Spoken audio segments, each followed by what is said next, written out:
आप देख रहे हैं इंडिया टाउन न्यूज, भारत की बात। नमस्कार, स्वागत है आपका हमारे खास बुलेटिन खबरें राजनांदगांव में और मैं हूं आपके साथ निशा। चलिए बुलेटिन की शुरुआत से पहले एक नजर आज की हेडलाइंस पर। संस्कार धानी से स्वदेशी संकल्प यात्रा रवाना, रमन सिंह ने स्वदेशी यात्रा को दिखाई हरी झंडी। छत्तीसगढ़ में स्वदेशी रथ यात्रा का आगाज।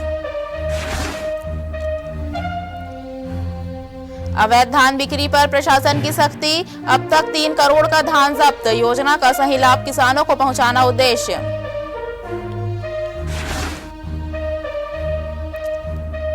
कॉलेज में मूल्यांकन पर गुस्सा, विद्यार्थी पहुंचे विधानसभा अध्यक्ष से मुलाकात करने, छात्रों की पुनर्मूल्यांकन मांग।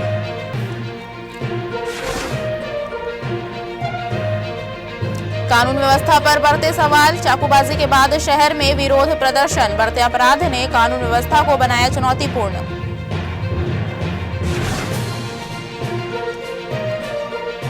मेडिकल दुकानों का औचक निरीक्षण, पुलिस और ड्रग्स विभाग ने चेकिंग अभियान चलाया, सीसीटीवी और दस्तावेजों की भी जांच।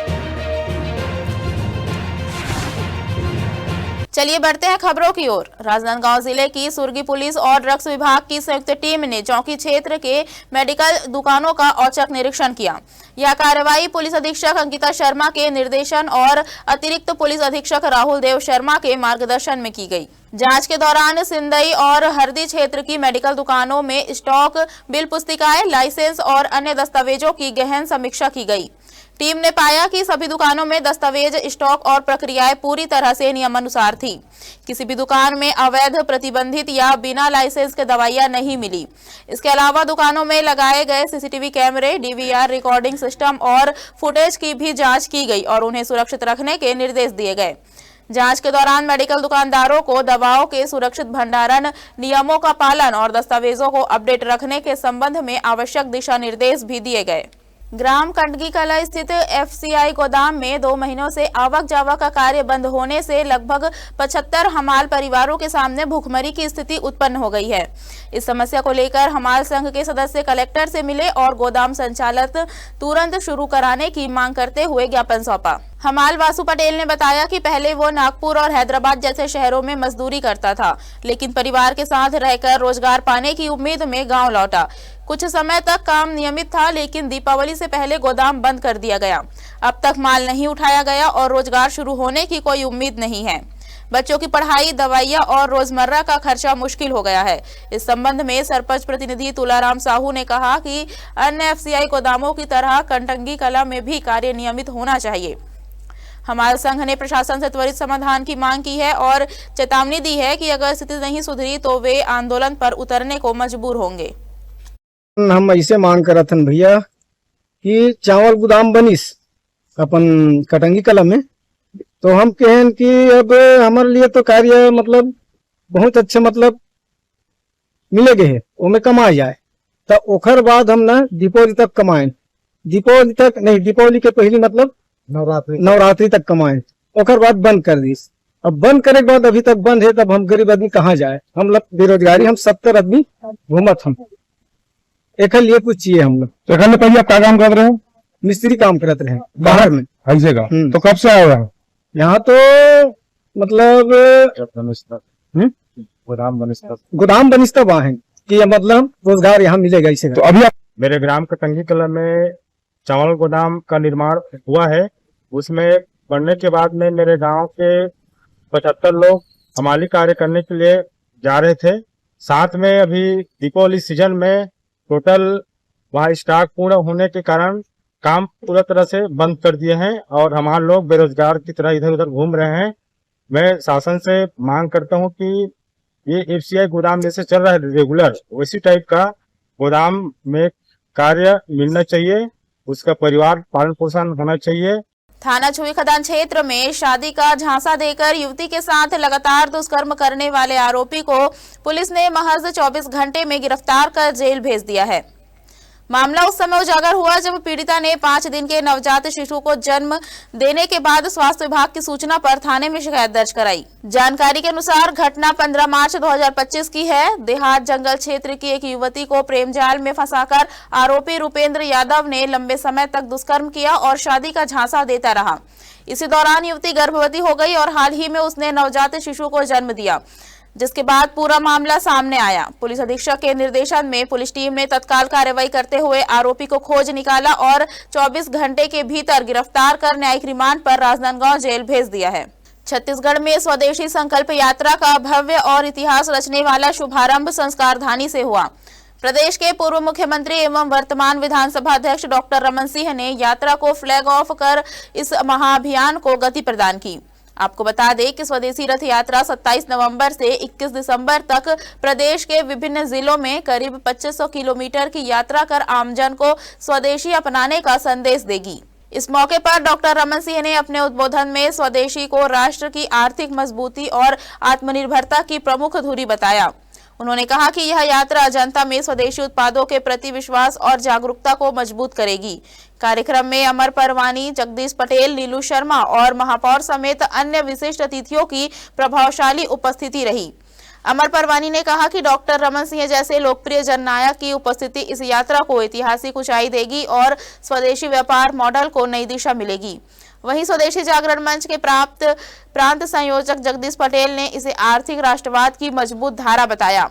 राजनांदगांव की सड़कों पर स्वदेशी यात्रा का उत्साह देखते ही बन रहा था। पूरे मार्ग में जगह जगह फूल वर्षा, ढोल नगाड़े, बैंड बाजा, आदिवासी नृत्य दल और महिलाओं एवं युवाओं के उत्साहपूर्ण स्वागत ने यात्रा को उत्सव का रूप दे दिया। छत्तीसगढ़ में केट के जिला स्तरीय राजनांदगांव के कार्यालय का लोकार्पण हुआ और यहाँ से काम शुरू होगा। केट की गतिविधि पूरे छत्तीसगढ़ में और राजनांदगांव में काफ़ी रही है और राष्ट्रीय स्तर का संगठन है जो अलग अलग 40,000 संगठन को लेकर 7-8 करोड़ अलग अलग सदस्यों की संख्या है और एक व्यापक रूप से राष्ट्रहित में स्वदेशी, स्वाभिमान और स्वावलंबन की दिशा में आगे बढ़ने वाला संगठन जो छोटे उद्योगों को बढ़ावा देकर लघु कुटीर मध्यम वर्ग उद्योग के लिए जन जागृति के लिए आज रथ भी निकला है और आज इसी दिन में इसका लोकार्पण हुआ। मेरी ओर से शुभकामना। इसके पहले हमारे स्वदेशी संकल्प यात्रा स्टार्ट हुई यहाँ से पूरे प्रदेश के लिए, जिसको डॉक्टर रमन सिंह साहब ने उसको झंडी दिखा के उसको उन्होंने उसको रथ को पूरे प्रदेश के लिए उसको स्टार्ट कराया, जो लगभग 2500 किलोमीटर के आसपास पूरे प्रदेश में चलेगी। और स्वदेशी के लिए हमारे पूरे जो प्रदेश के हमारे व्यापारी हैं, हमारे नागरिक हैं, सबको जागृत करने काम कर रहे हैं। जो विदेशी ताकतें हिंदुस्तान के अगेंस्ट में काम कर रही है और हमारे छोटे छोटे जो व्यापारी हैं जिनका काम खत्म होते जा रहा है, तो हमारे लोगों को हम ये समझा रहे हैं कि आप अपने नज़दीकी किराने दुकान से, नज़दीकी छोटे दुकान से, नज़दीकी व्यापारी से, हमारे मोहल्ले में क्या सामान बनता है, हमारे गांव में तहसील में क्या सामान बनता है, पहले उसको प्राथमिकता दें। खबर राजनांदगांव से है, जहां कमला देवी महाविद्यालय और विज्ञान महाविद्यालय के बीकॉम सेकेंड ईयर के छात्रों में जबरदस्त नाराजगी देखने को मिल रही है। दरअसल एक ही विषय में बड़ी संख्या में छात्रों को सप्लीमेंट्री और फिर सुपर सप्ली दिए जाने से विद्यार्थी आक्रोशित है।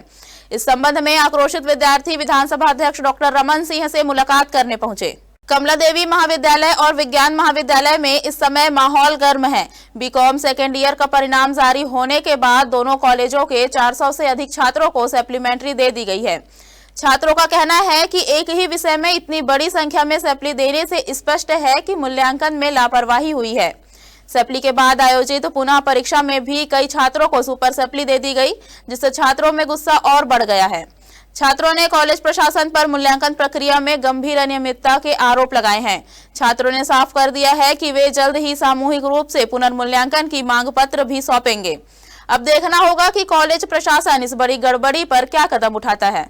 राजनांदगांव के कमला देवी महाविद्यालय और शिवनाथ साइंस कॉलेज, इनके छात्राएं आज डॉक्टर रमन सिंह यानी कि स्पीकर हाउस पर पहुंचे हुए हैं। मामला काफी गंभीर है, उनकी भविष्य से जुड़ा हुआ मामला है।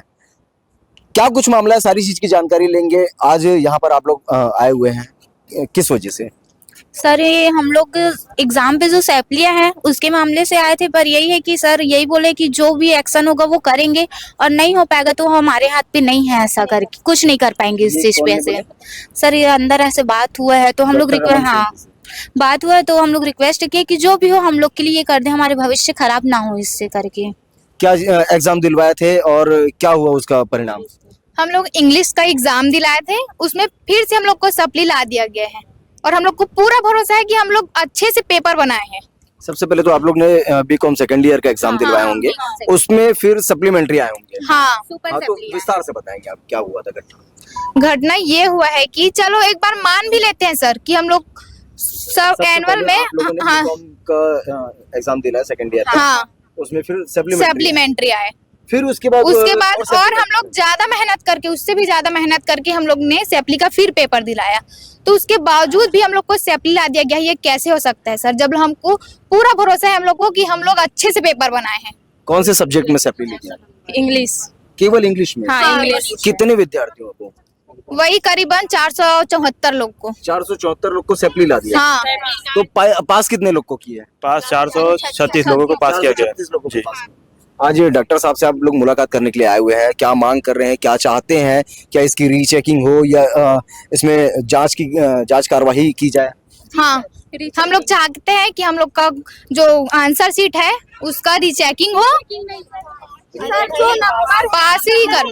जो स्टूडेंट जितने नंबर के काबिल है उसको उतना ही मिले, बढ़ के ना मिले, हम इतना ही चाहते हैं। बस इतना चाहते हैं कि जो स्टूडेंट जिसके काबिल है उसको उतना मिलना चाहिए, बस और कुछ नहीं। ऐसे कैसे संभव है केवल इंग्लिश के सब्जेक्ट में विद्यार्थी लोग फेल हो जा रहे हैं? वही तो समझ में नहीं आ रहा है सर, क्योंकि हम लोग ना अच्छे से पेपर दिला रहे हैं। पहले चलो हम लोग सैपली आए, चलो हम समझ लेते हैं कि हम लोग गधे हैं, 2-3 लोग का समझ में आता है, 50 के 50 लोग तो गधे नहीं हो सकते। आप ही समझिए, 50 लोगों को एक साथ 50 लोग सैपली का पेपर दिलाए। जी सर, 50 लोग जो है ना, हम लोग सैपली का एग्जाम दिलाए, उसमें 2 लोग को ही पास किए हैं, वो भी 26 नंबर देके। और कुछ लोग को आपको पता है, जो कुछ लोग हैं ना उसको 24 नंबर देके 2 नंबर के लिए अटका दिए हैं। तो ऐसा नहीं करना चाहिए ना। क्या लगता है इसमें आपको? इसमें ऐसा लग रहा है कि जो चेक करने वाले हैं ना वो अच्छे से चेक ही नहीं कर रहे हैं, और गलती ना हम लोग को बोल रहे हैं कि हम ही लोग को नालायक, ऐसे हमारे खुद टीचर लोग भी हम लोग को नालायक बोल देते हैं, कुछ भी बोल देते हैं। भाई हम ऐसे थोड़ी ना हैं। विषय काफी गंभीर है क्योंकि बच्चों के भविष्य से जुड़ा हुआ विषय है, और इस विषय को लेकर के आज कॉलेज के विद्यार्थी यहाँ पर मौजूद हुए हैं और अपनी मांग कर रहे हैं कि इस विषय पर, इस मामले पर अच्छे से जांच हो और जांच के बाद उस पर कार्रवाई की जाए ताकि इन बच्चों की भविष्य अंधेरे पर न जाए। वक्त हो चुका है छोटे से ब्रेक का, बने रहिए इंडिया टाउन न्यूज के साथ। कभी कभी चेहरे का छुपा दर्द दुनिया नहीं देख पाती है। दाग, मुहासे, झाइयां सब आपके आत्मविश्वास को कम कर देता है, पर अब नहीं, क्योंकि Rukhsana glow and fair face pack जो दे आपकी स्किन को वो प्यार जो सिर्फ प्रकृति दे सकती है। हर लेयर को साफ करे, हर दाग को करे हल्का और आपकी मुस्कान फिर से लौटाए, because you deserve to glow naturally. Rukhsana herbal beauty product Amazon, Meesho और फ्लिपकार्ट में भी उपलब्ध। अमीन मोटर्स उड़ान ई रिक्शा छत्तीसगढ़ का नंबर 1 ई रिक्शा शोरूम, जहां आपको सभी प्रकार के ई रिक्शा के वैरायटीज उपलब्ध मिलेंगे। हमारा ई रिक्शा काफी मजबूत है और ये सालों साल चलता है, तो आज ही घर ले आइए आरटीओ इंश्योरेंस के साथ। हमारा पता है अमीन मोटर्स, प्यारेलाल चौक, जीई रोड, न्यायालय के पास, राजनांदगांव। 9827174038 7724047008। कलेक्टर जितेंद्र यादव के निर्देश पर जिले में अवैध धान खरीद फरोख्त के खिलाफ लगातार सख्त कार्रवाई जारी है।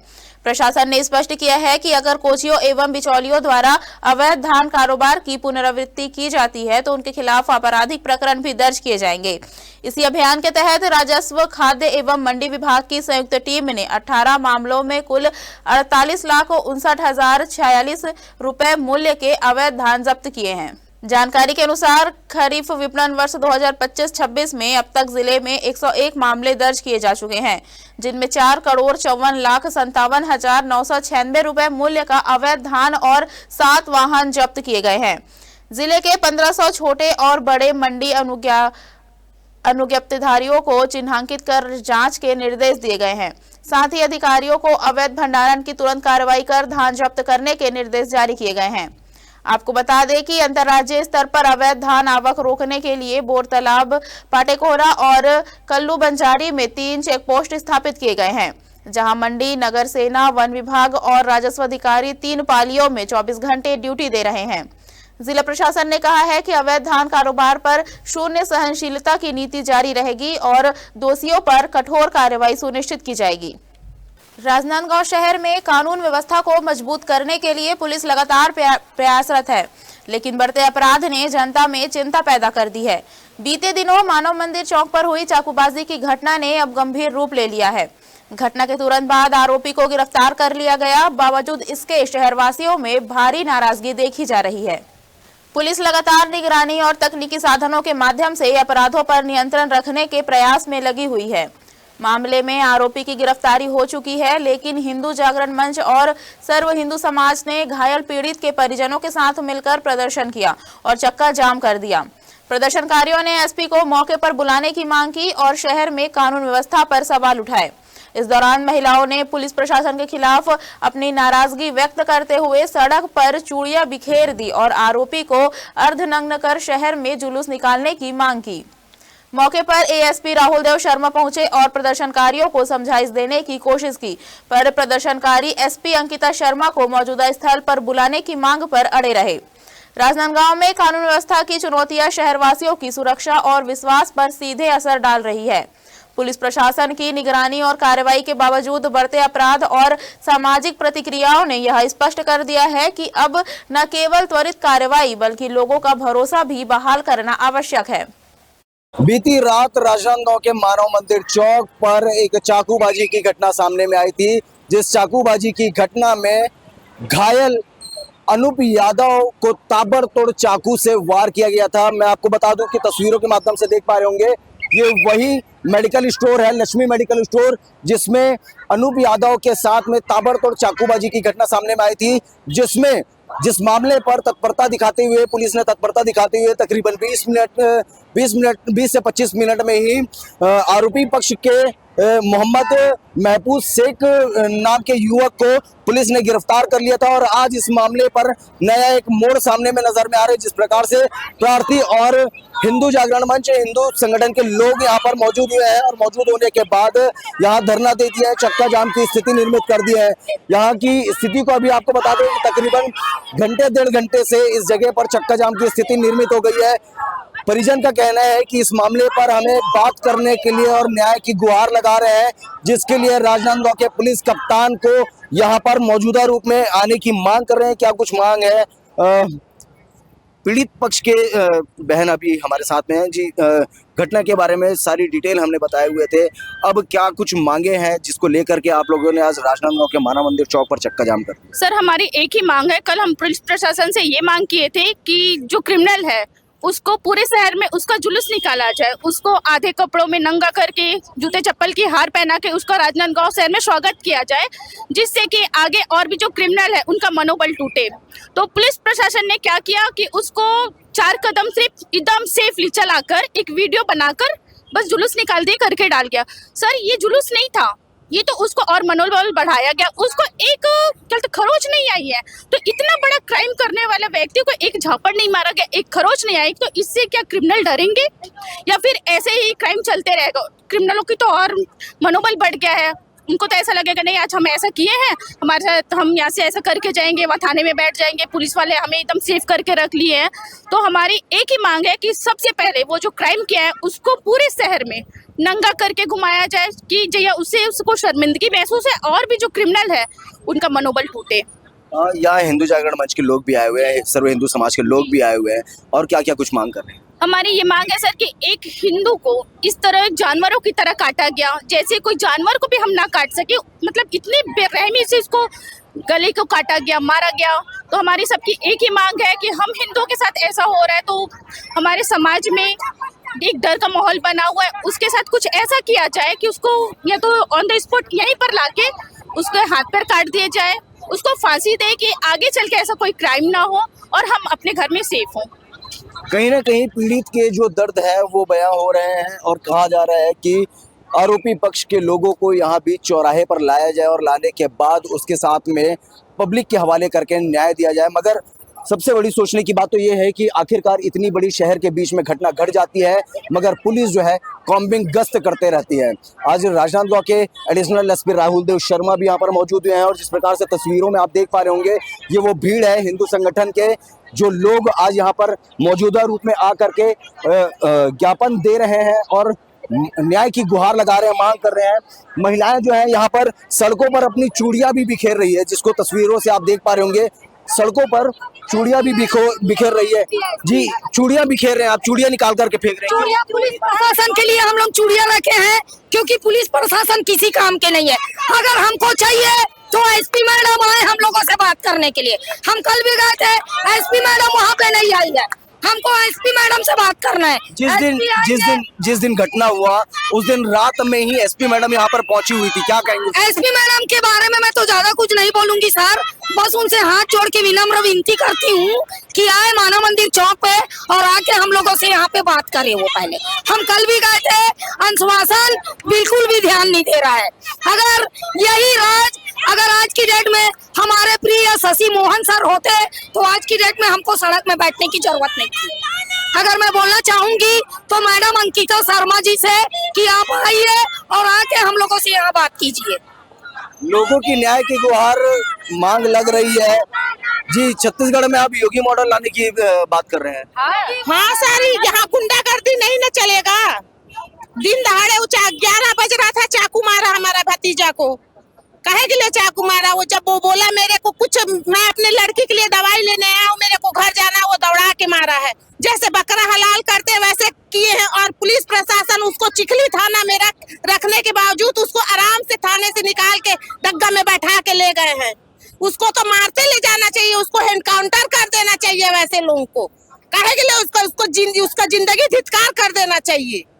वो तो आराम से जेल में पड़ा है, उसको तो शहर में रहने के काबिल नहीं होगा। इसलिए योगी मॉडल लाना होगा।